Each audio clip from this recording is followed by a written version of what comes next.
திருவண்ணாமலை அண்ணாமலையார் கோவிலில் உலகமே உற்று நோக்கக்கூடிய ஒரு அற்புதமான உலக பிரசித்தி பெற்ற தீபத் திருவிழா மகா தீபமானது இன்று 6 மணி அளவில் திருவண்ணாமலை அண்ணாமலையார் கோவில் மலை மீது ஏற்றப்பட உள்ளது.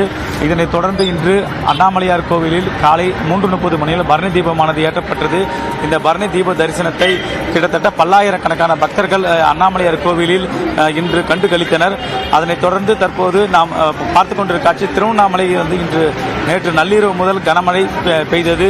அதிகாலை 3:30 மணியில் மழை குறைந்ததால் தற்போது திருவண்ணாமலைக்கு பக்தர்கள் வர தொடங்கியுள்ளனர். குறிப்பாக நாம் நிற்கக்கூடிய காட்சி திருவண்ணாமலை பேருந்து நிலையத்தில் தற்போது நம்மளுடைய ஒளிப்பதிவாளர் அந்த காட்சிகளை காட்சிப்படுத்திக் கொண்டிருக்கிறார். ரயில் நிலையம் மற்றும் பேருந்து நிலையங்களில் தற்போது ஆயிரக்கணக்கான பக்தர்கள் திருவண்ணாமலைக்கு வந்து கொண்டிருக்கிறார்கள்.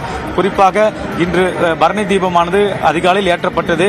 குறிப்பாக அண்ணாமலையார் கோவில் உண்ணாமலை அம்மனுக்கு சிறப்பு அபிஷேகம் ஆராதனைகளால் நடைபெற்று சிவாச்சாரியார்கள் பஞ்ச தத்துவங்களை விளக்கும் ஏகன் அநேகனாக விளங்கும் தத்துவத்தை பறைசாற்றும் வகையில் பரணி தீபமானது ஏற்றப்பட்டது. அதனைத் தொடர்ந்து இன்று கோவில் பின்புறமுள்ள 2668 அடி உயரம் கொண்ட மலை மீது மகா தீபம் ஏற்றப்படும். இந்த மகா தீப தரிசனத்திற்கான தமிழகம் மட்டுமின்றி உலகம் முழுவதும் இருந்து பல்வேறு பகுதிகளிலிருந்து 40 லட்சம் பக்தர்கள் வருவார்கள் என எதிர்பார்க்கப்படுகிறது. குறிப்பாக மழை காரணமாக நேற்று வழக்கமாக தீபத்திற்கு முன்ற நாளே திருவண்ணாமலை கூட்டங்கள் களைக்கட்டும்.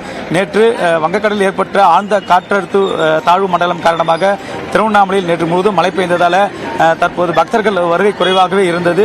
இருப்பினும் தற்போது பரணி தீபம் ஏற்றப்பட்ட நிலையில் காலை 5 மணி முதலேயே சிறப்பு ரயில்களிலும் சிறப்பு பேருந்துகள் மூலமாக திருவண்ணாமலைக்கு பக்தர்கள் ஆயிரக்கணக்கான பக்தர்கள் வருகை புரிய தொடங்கியுள்ளனர். இந்த வருகின்ற பக்தர்களுக்கு தேவையான அனைத்து வசதிகளையும் மாவட்ட நிர்வாகம் சார்பில் ஏற்பாடு செய்யப்பட்டுள்ளது.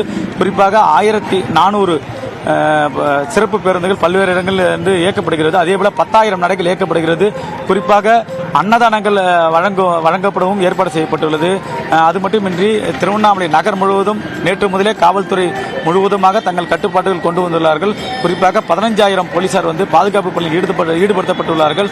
அதேபோல தற்காலிக பேருந்து நிலையத்தை பொறுத்தவரையில் திருவண்ணாமலை மாநகராட்சிக்கு உட்பட்ட பகுதிகளில் 25 இடங்கள் தற்காலிக பேருந்து நிலையங்களும் வெளியூர்களிலிருந்து வரக்கூடிய அந்த பக்தர்கள் தங்களது வாகனங்களை நிறுத்துவதற்காக 115 இடங்களில் கார் பார்க்கிங் வசதிகளும் ஏற்படுத்தப்பட்டுள்ளது.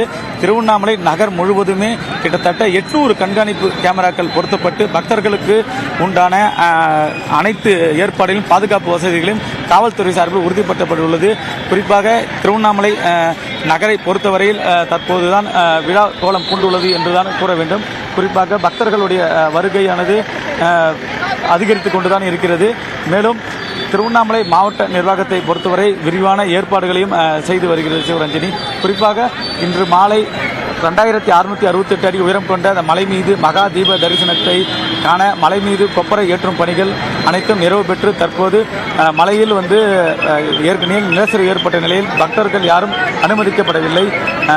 தற்போது அதாவது கோவில் ஊழியர்கள் மற்றும் தீபம் ஏற்றக்கூடியவர்கள் மட்டுமே மலை மீது அனுமதிக்கப்படுகிறார்கள்.